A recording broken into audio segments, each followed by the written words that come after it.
Olá, vocês do futuro. Está começando mais um podcast de modo geral. E a conversa hoje será entre este que vos fala e o meu caro amigo João Paulo Cuenca, que estava no primeiro podcast, primeira versão do podcast, e na primeira versão do De Modo Geral, em 2008, no Rio de Janeiro, no bairro de Botafogo. Então, João, esse foi um ano bastante complicado, um ano de poucas reviravoltas, mas muitas questões agudas, digamos assim. Como foi esse ano para você, meu caro amigo? Esse ano foi puta merda, né, bicho? Eu lembro muito eu acho que vai ficar marcado o nosso, de modo geral, mesmo que seja nos nossos corações, nas poucas pessoas que escutaram e da gente que participou, né? De como o nosso estado anímico e como as notícias elas foram. Parece que faz 10 anos, né? Na quarentena profunda, lá para abril, maio, junho, né? E a gente vivia aqueles momentos de reviravolta política, e o Bolsonaro testando as instituições, e as pessoas achando que ia ter um golpe, e as pessoas batendo panela na janela. Isso parece uma coisa distante, né? Porque ao mesmo tempo que não aconteceu nada, aconteceu muita coisa. Então a gente fica nesse limbo. Eu acho que foi um ano límbico.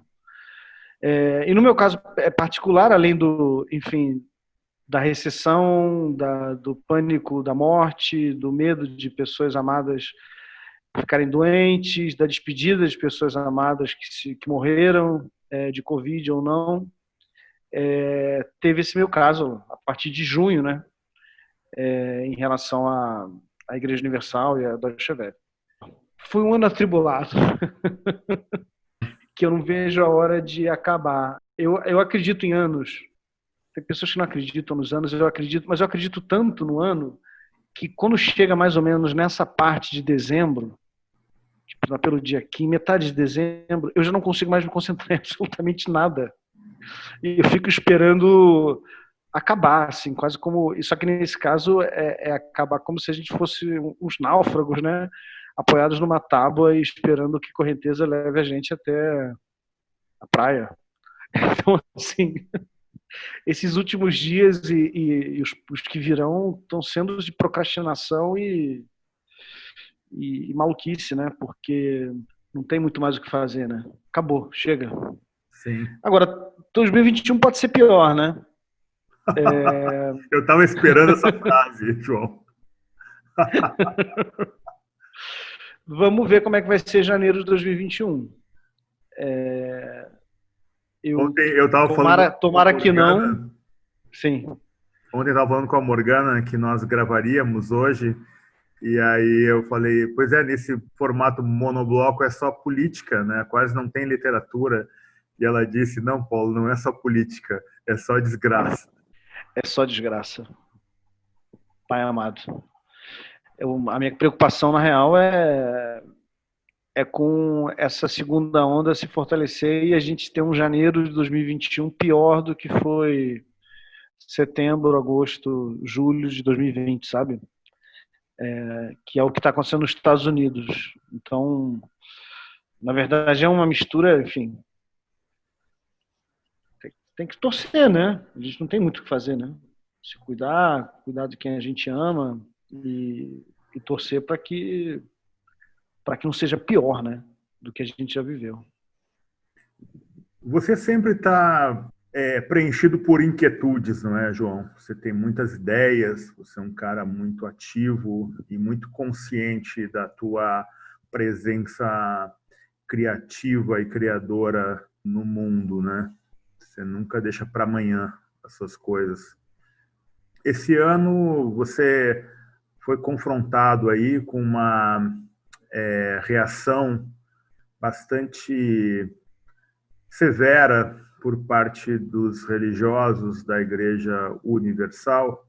Eu imagino que, corajoso como você é, esse processo todo ele é uma espécie de aprendizado. E o que você aprendeu até agora, meu caro? Olha, eu aprendi que eu tenho apoios de onde eu menos esperava e que de onde eu esperava certos apoios eles não chegaram.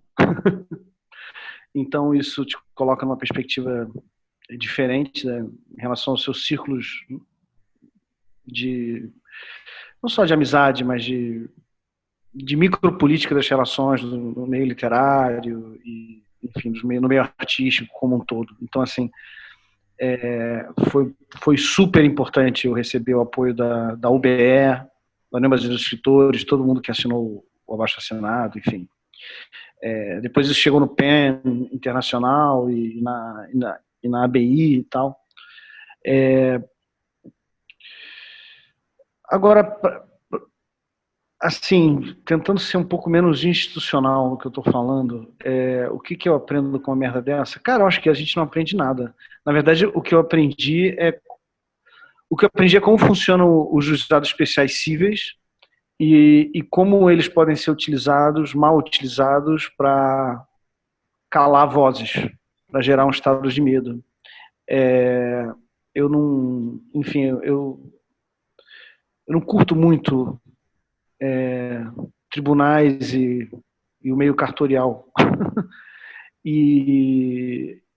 Mas, enfim, eu acabo metendo nessas, né? Então, eu aprendi muito sobre isso e tomei consciência, já sabia disso, porque já sabia de outros casos, talvez nenhum tão grande quanto o meu, mas tomei consciência de que a gente tem que fazer alguma coisa para acabar com essa ameaça. Então, assim, se os advogados conseguem fazer com que o meu caso seja uma espécie de jurisprudência para que essa prática se encerre, isso ia ser muito bacana. Eu não consigo, é engraçado, porque quando você fala o que você aprendeu, né? Eu não consigo enxergar muito ainda esse troço como uma coisa individual. Porque para mim é muito coletivo, é muito simbólico de uma coisa que todos nós estamos passando. Isso não é um caso de censura a um escritor, é a todos os escritores, né? É qualquer pessoa que queira se expressar, num tweet que seja.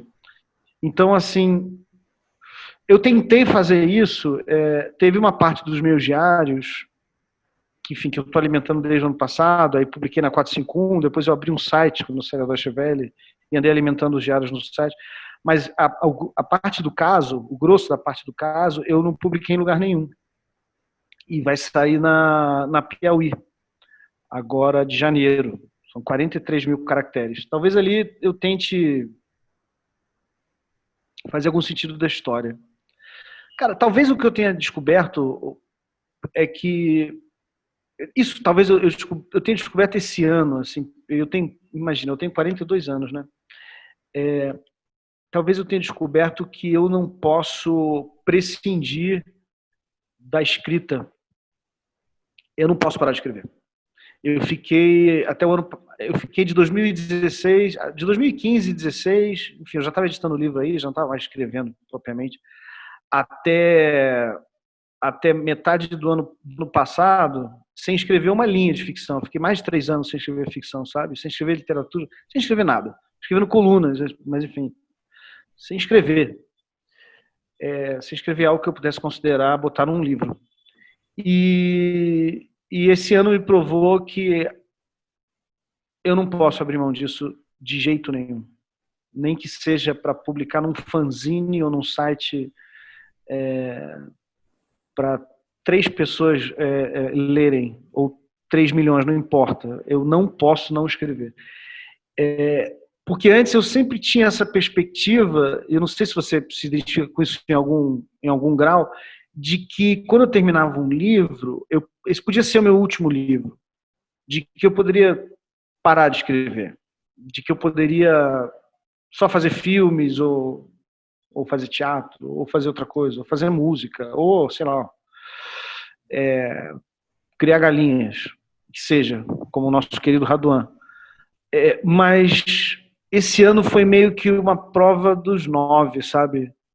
bicho, se eu não tivesse escrito sobre o que estava acontecendo comigo primeiro em casa, e dentro da minha cabeça, e depois com essa coisa muito maior do que eu mesmo, que foi o caso desse processo, está sendo, eu não, enfim, eu não teria segurado a onda do jeito que eu acho que eu estou segurando, sabe? Sim. É quase como se fosse a própria jangada, né? A própria lanterna, no meio de uma caverna escura. Então, assim, talvez eu tenha aprendido isso.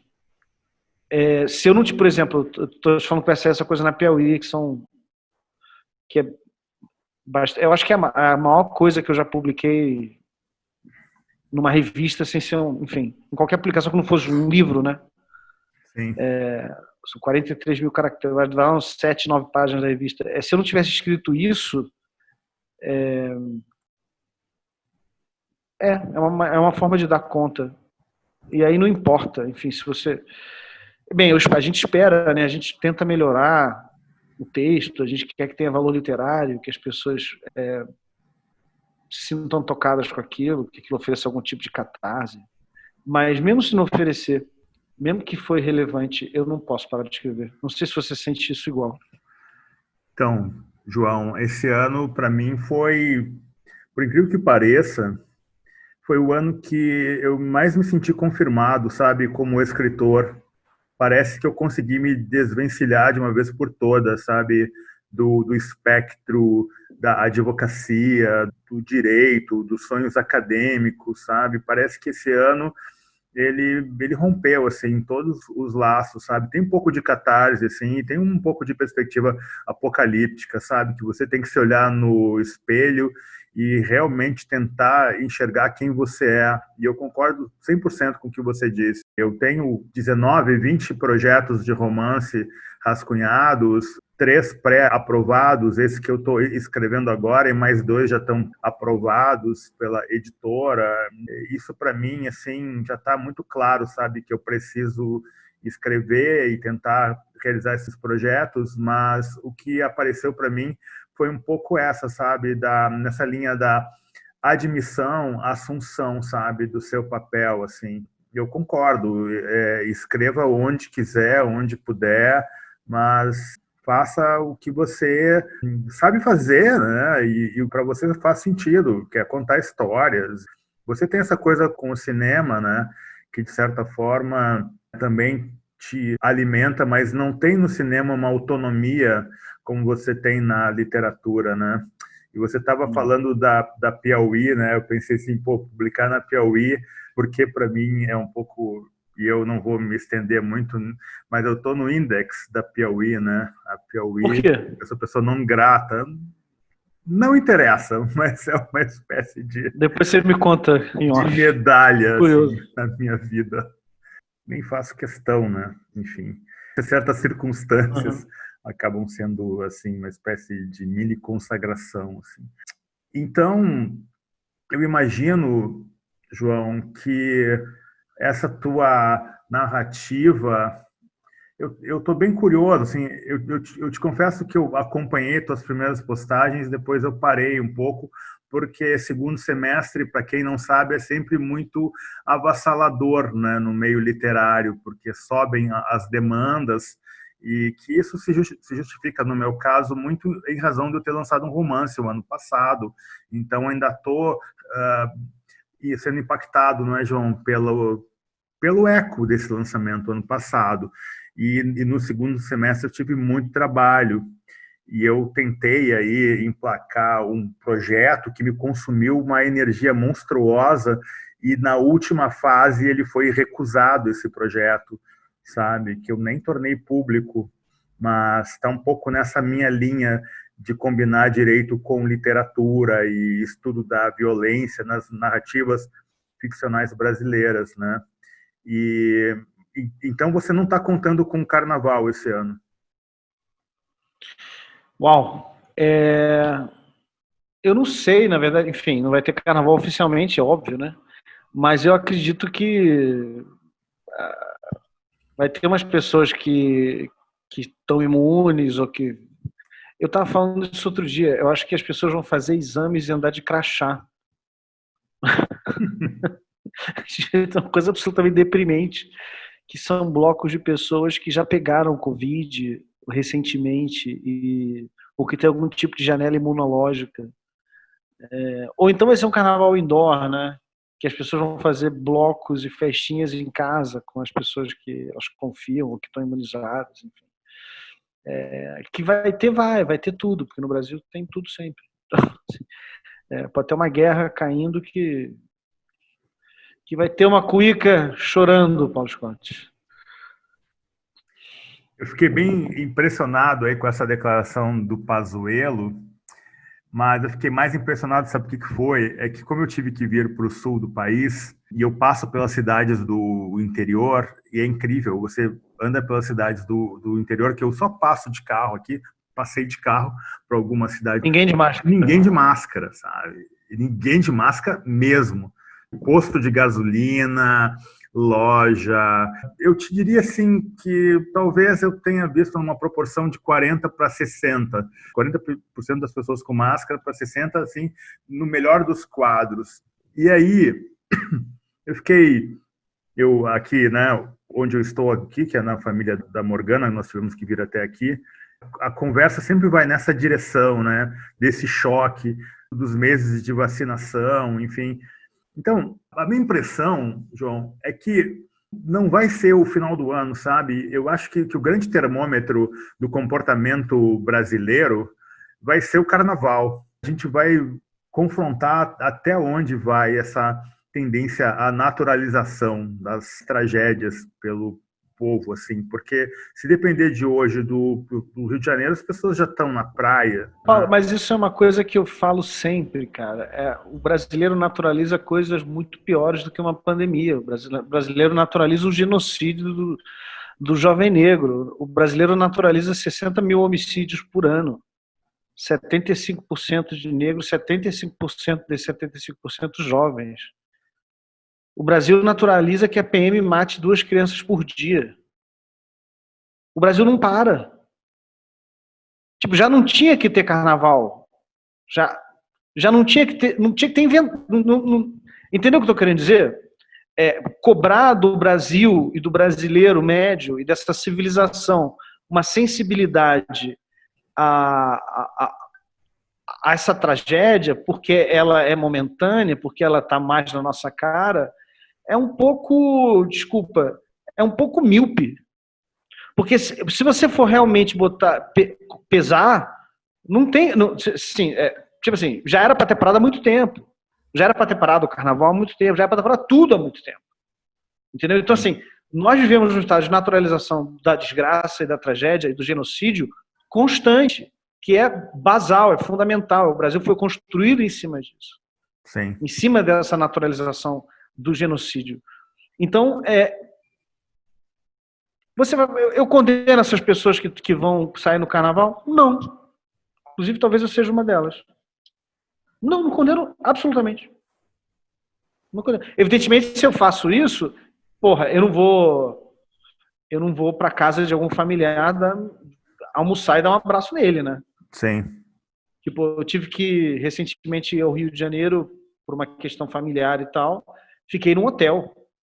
Não podia ficar na casa da minha mãe. E vi a minha mãe de longe. Não toquei na minha mãe. Sim. Então, e sempre de longe, sempre com 2 máscaras. Eu estou completamente neurótico quando eu fico perto deles. Eu também fiquei com meus pais e eu tive que ir no hospital com a minha mãe, enfim, questões, né? Passamos uma tarde, começo da noite no hospital, assim, sabe? E a minha preocupação com ela, assim, é bem difícil. Então, enfim, vai ter, Paulo. Vai ter.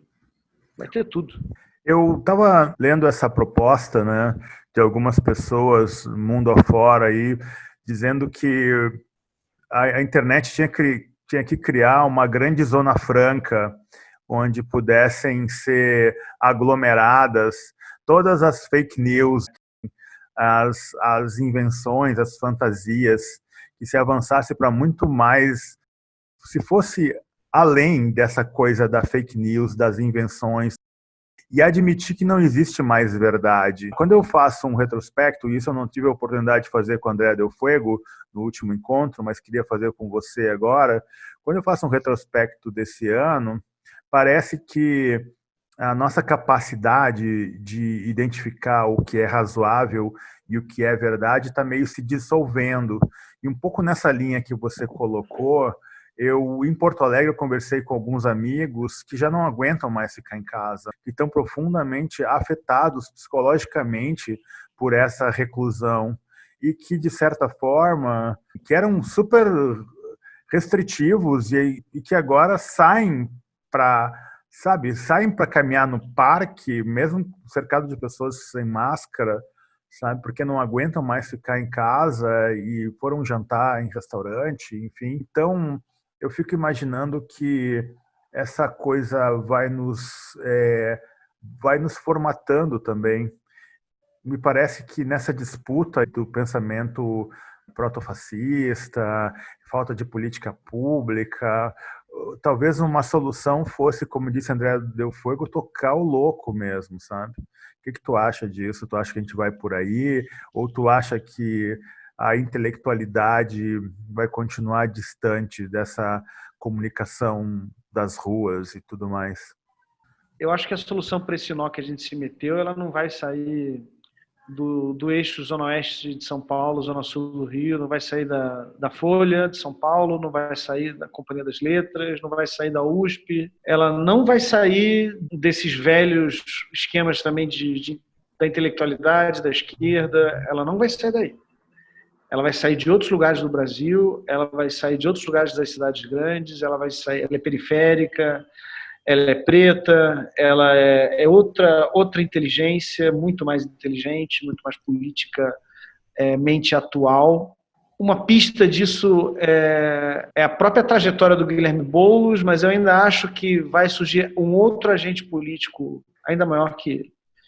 É muito doido quando você entende que você pode apoiar uma coisa, mas você já não é um motor histórico, entendeu?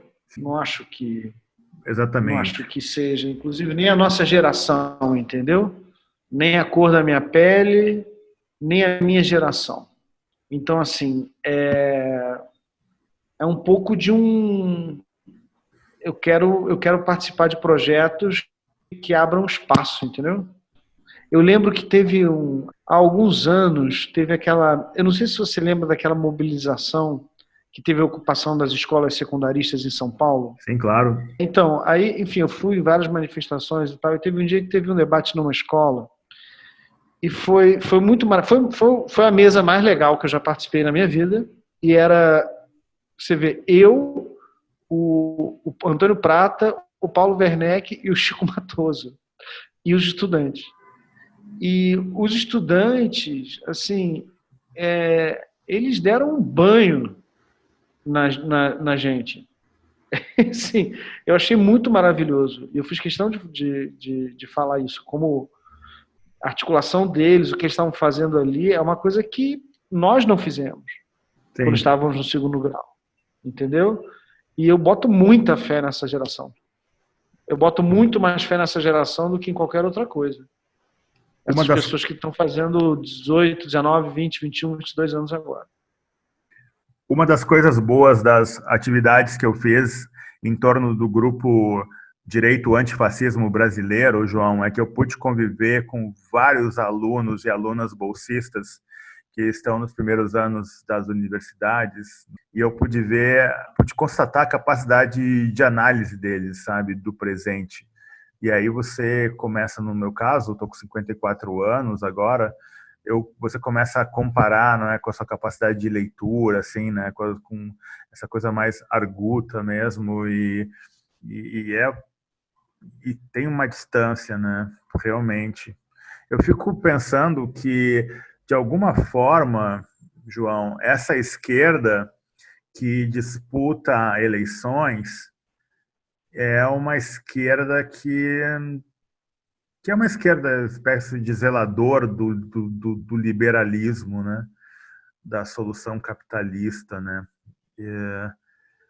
ela não vai conseguir mesmo, mas eu imagino que na campanha do Boulos tem alguma sinalização, e eu concordo com isso que você diz, né? Talvez não seja o Boulos, mas ele abriu um portal interessante, sabe? Que eu não consegui ver na campanha da Manuela Dávila, sabe? Porque de alguma forma, como eu disse quando era Del Fuego, eu não consigo olhar para Manuela e para o pessoal que se juntou em torno da campanha dela, até porque tinha na mesma cidade uma campanha muito interessante que era do PSOL, tinha uma outra dinâmica, lá no caso de Porto Alegre, uma transformação, assim, essa conexão com esse diálogo que processa as pessoas dentro de um espectro maior, que não distingue tanto essa coisa de centro e periferia, né, que vê tudo como um espectro mais amplo e que, de certa forma, também conecta bem isso da identidade física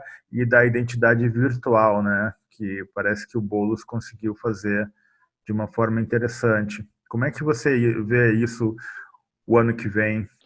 Como eu vejo isso? Eu vejo que é um trabalho permanente de, de, de debate e de ocupação do espaço público. E o Boulos, ele é muito exemplar. Eu acho que ele realmente é um cara que é uma ponte. Ele é a ponte para o futuro, de certa maneira, porque você pensa na trajetória, até na trajetória pessoal dele. Ele é um cara que saiu da Zona Oeste de São Paulo e foi morar no Campo Limpo. Então, assim, a vida dele é esse deslocamento de eixo, sabe? Ele não está em Higienópolis, ele está no Campo Limpo. Então, isso é um exemplo do que a esquerda teria que fazer. A esquerda toda tem que se mudar para o Campo Limpo. Entendeu? E abrir uma interface, um diálogo constante o ano inteiro. E dialogar e entender essas bases. Bem, é o nosso velho querido e gênio Mano Brown falando lá no Circo Voador no Rio de Janeiro. Vocês têm que conversar com as bases. Não estou entendendo essa alegria toda aqui, não. Agora, é um trabalho que é o ano inteiro, é um trabalho de uma vida inteira, de muitas vidas inteiras, né? Para, na frente, recuperar esse espaço. Eu tenho esperanças que isso acontece. O Brasil é um país, é uma desgraça, mas ao mesmo tempo é um país muito dinâmico. Você pensa que no intervalo de 4 anos, o Brasil ele elegeu a Dilma, elegeu uma mulher que foi uma ex-guerrilheira, que foi torturada pelo regime militar, enfim, aos trancos e barrancos, mas elegeu a Dilma, elegeu uma majoritária, derrubou a Dilma, quer dizer, aí não foi o povo, né? Foi um golpe. Mas aí em 2018, o povo votou no Bolsonaro. Que falou aquelas, inclusive, a parte de tudo, falou aquelas coisas lá na votação do impeachment. Então, assim, o Brasil, ele mexe muito com a maré, bicho. Ele vai muito na maré. Ele responde muito rápido à internet, ele responde muito rápido à memetização do debate público, ele responde muito rápido à cultura das celebridades, à cultura das celebridades eletrônicas, ele responde muito rápido à porra toda, entendeu? E eu acho que talvez ele responda rápido também à derrocada do Trump. Eu acho que essa eleição do Trump nos Estados Unidos ela é muito mais importante para o Brasil do que nos Estados Unidos. Ela será sentida muito mais no Brasil do que nos Estados Unidos. Isso que você falou agora foi precioso. Eu estava lendo um cara, foi no Estadão, eu acho, foi esta semana, João, que o cara estava dizendo isso. O brasileiro ele é muito mais afetado pelas coisas que acontecem nos Estados Unidos do que as coisas que acontecem aqui no Brasil. Então, essa questão do Donald Trump, né, sair e entrar o Biden pode ter um impacto muito maior no Brasil do que para os americanos. Isso é totalmente insano, né? E você que tem família em Buenos Aires, você vê, você sabe, você entende bem a forma como eles olham para o Brasil. Isso só confirma, né, esse olhar latino-americano dos hermanos para nós, né, que nos veem como uns papagaios, né, uns macaquinhos, né, de americanos. Totalmente. Na Argentina essa eleição não tem esse impacto, assim. Isso está fora do, enfim, Até porque não existe nenhum candidato no espectro político argentino que seja um trumpista, né? Não tem. Não tem extrema-direita, né? Tem direita, que é o Macri, tem os macristas e tal. Mas não tem nada parecido. Você tinha perguntado do Rio de Janeiro. O Eduardo Paes, enfim, ele é mais do mesmo. O Eduardo Paes é um político fisiológico, é centrão. Ele é... Tá, hoje a notícia é que ele foi lá conversar com o Bolsonaro e disse que conta com o apoio do Flávio, o filhote número 1 do presidente. A vantagem do Eduardo Paes é que o Eduardo Paes, ele, por mais que ele seja tudo que ele é um cara que gosta da cidade do Rio de Janeiro, e com ele talvez eu consiga ter um diálogo, entendeu? Ele está indicando alguns secretários com quem a gente consegue ter um diálogo, entendeu? Com quem eu posso sentar na mesa. Eu posso sentar, inclusive, na mesa com o próprio Eduardo Paes. Sim. Apesar de eu ter discutido com ele ao vivo na televisão, em 2016, eu acho, 15 ou 14, não lembro. Não, foi 14. E ele deu um soco na cara de um amigo nosso, né? Deu soco no Butica. Não, bicho. Mas só pensa que é o seguinte, para ele dar um soco no Butica, é porque o Butica encontrou com ele numa calçada de um bar. Então, assim, é extremamente positivo esse negócio do soco, que, na verdade, enfim, não é positivo, claro. Mas o encontro o Botica tá num lugar andando na calçada e ter o prefeito ali naquela mesma calçada é uma coisa que jamais aconteceria com o Crivella. O Crivella representa um mal muito pior, um projeto muito mais nefasto, muito mais perigoso para o Brasil. Porque as sacanagens de uma prefeitura do Eduardo Paes, e que marcadamente, na minha opinião, são as milhares de pessoas que perderam suas casas, uma reforma urbana que privilegia o interesse de grandes construtoras, uma reforma de transporte que privilegia o interesse dos empresários de transporte contra os da população, enfim, essas coisas a gente conhece, entendeu? As consequências de um Estado teocrático, neo-evangelista, fascista, são coisas que a gente não conhece, entendeu? É um território muito mais revolucionário do que reacionário. Então, assim, é muito maravilhoso que o Crivella tenha perdido e da forma humilhante que perdeu. Né? Para mim, foi a eleição mais importante do Brasil inteiro. Foi a mais importante mesmo. Então, assim, comemoro demais o Eduardo Paes. Sim. Dentro desse contexto, né? João, se você tivesse que criar uma personagem a partir do que você experimentou, viveu em 2020, ou se você tivesse que montar uma narrativa que tivesse relação com 2020, que personagem que tipo de perfil você montaria? Se eu tivesse que escrever um romance sobre 2020, eu escreveria do ponto de vista de uma pessoa que mora na rua. Porque você imagina o que foi a mudança aqui. Porque uma coisa é a gente ficar trancado em casa, né? Outra coisa é você não ter casa para se trancar e o seu meio de subsistência, que são as pessoas, desaparecer do dia para o outro, né? Isso dentro de um estado e de cidades que, enfim, que desprezam a vida das pessoas e no caso de São Paulo, assim, as práticas da prefeitura e da polícia militar contra essa população são, enfim, tem traços de claro fascismo, né? De criminalização da pobreza, de criminalização da cor da pele deles e de onde, enfim, e onde eles estão, né?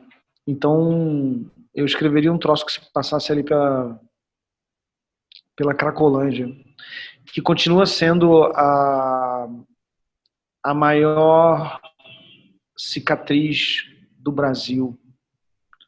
É muito louco que na cidade mais rica da América Latina você tenha essa população de rua vivendo dessa maneira, sem nenhum tipo de plano assistencial, sem nenhum tipo de cuidado.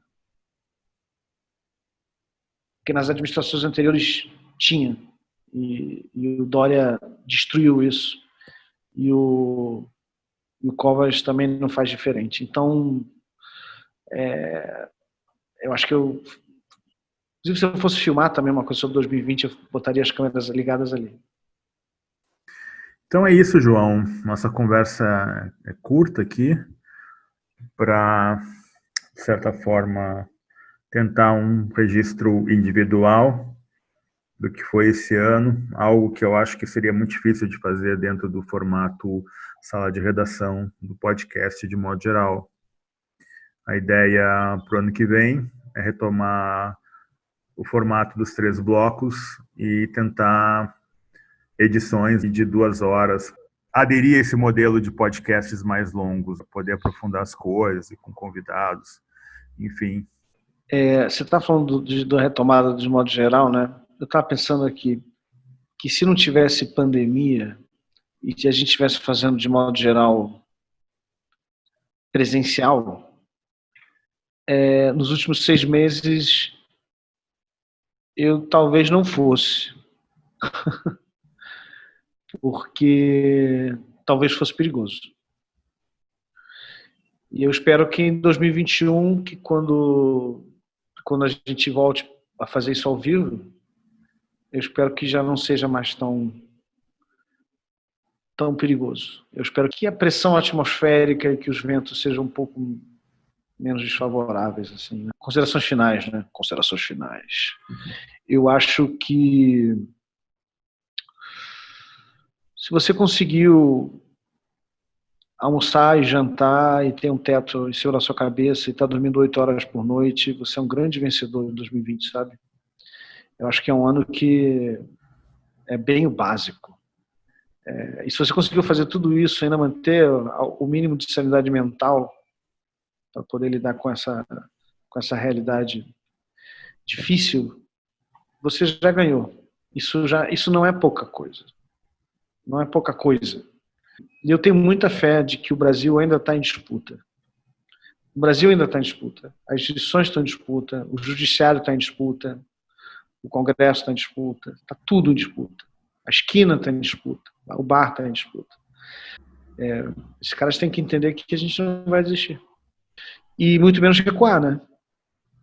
Que no momento que você recua e abaixa a cabeça, você imagina a quantidade de pessoas que me escreveram dizendo que eu deveria retirar o meu tweet, que eu deveria pedir desculpas pelo meu tweet.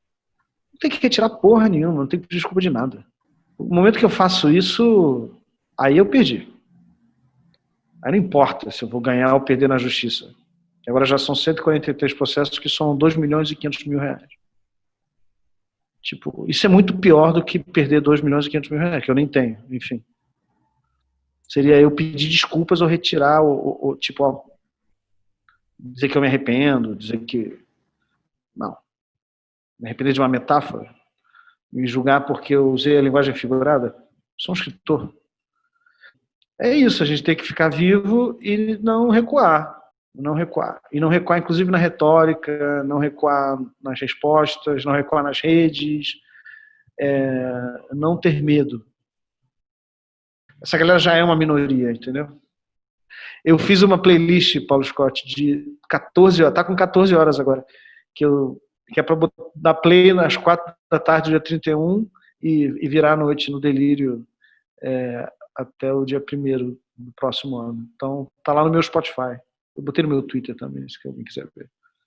Bom, eu achei legal isso que você falou, João, de ser corajoso mesmo, né? Se eu pudesse avançar um pouco na nossa conversa em direção a quem, né, que você pudesse expor quem te apoiou, quem não apoiou. Imagino que não seja pertinente essa conversa, não vem ao caso, mas é incrível isso, porque o meio literário e escritoras e escritores mais do que escritoras, na verdade, as pessoas corajosas mesmo, né, que se colocam e arriscam, não são num número assim que seria o desejável, né? Mas você teve apoio, né? Isso foi muito bacana. Foi muito legal. Isso é uma coisa que eu não vou me esquecer jamais. E de pessoas que eu não esperaria que me apoiassem. Inclusive pessoas com quem eu tenho algumas tretas. Eu fiquei muito feliz, porque eu acho que as pessoas entenderam que é uma coisa que me ultrapassa. Mas me ultrapassa muito, muito. Isso é uma questão coletiva. Sim, são pessoas que de alguma forma conseguem visualizar princípios, né? Eu tive uma Exatamente. mesa com o Ferrez há poucos dias e é Como é que ele incrível. está? Ele tá bem, ele teve Covid, enfim, mas é incrível a clareza que o Ferrez tem, né, sobre a arte, sobre a escrita, sobre a literatura, e isso parece que foi aniquilado. Nós que vivemos lá o começo da internet, nos anos 2000, quando a gente se conheceu, a gente vê a importância que teve, que ganharam as redes sociais e o como isso, de certa forma, imbecilizou também o meio literário. E a gente acaba meio que jogando, porque, enfim, essa é a linguagem e acabamos jogando nesse campo mesmo, porque essa é a linguagem e daqui a pouco estaremos escrevendo memes, já que a guerra parece que vai nessa direção aí, né, de confronto de memes e só será escutado, enxergado quem trabalhar com a linguagem de memes. E aí vai ser o fim de tudo. Mas outras soluções podem surgir nesse meio tempo. Enfim, essa consciência é interessante, né? Não tem mais. Por isso que eu critico tanto essa perspectiva das eleições, porque as eleições, a importância das eleições caiu muito nos últimos anos, porque a disputa é diária, a disputa é Exatamente. permanente, né? Você ganhar ou perder uma eleição não significa muito, assim, na real. Isso não é só no Brasil, isso é no mundo inteiro.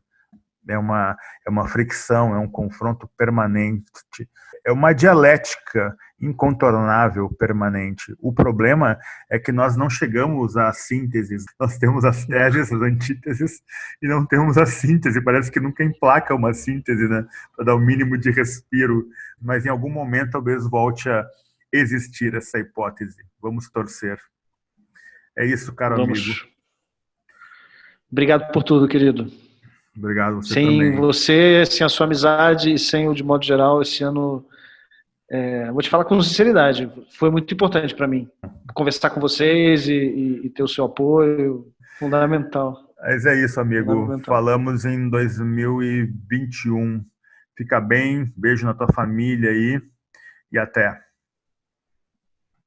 Valeu, querido. Beijão, até.